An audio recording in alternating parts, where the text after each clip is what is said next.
கண்ணாலே பெண்ணே சேலை நெய்வேன் கண்ணே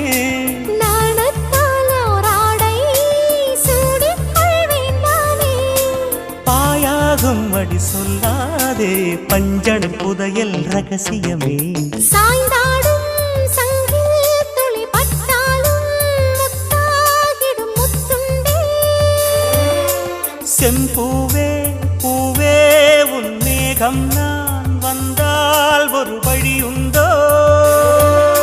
மன்னவன் விரல்கள் பல்லவன் ஒளியோ படை கொண்டு நடக்கும் மன்மத சிலையோ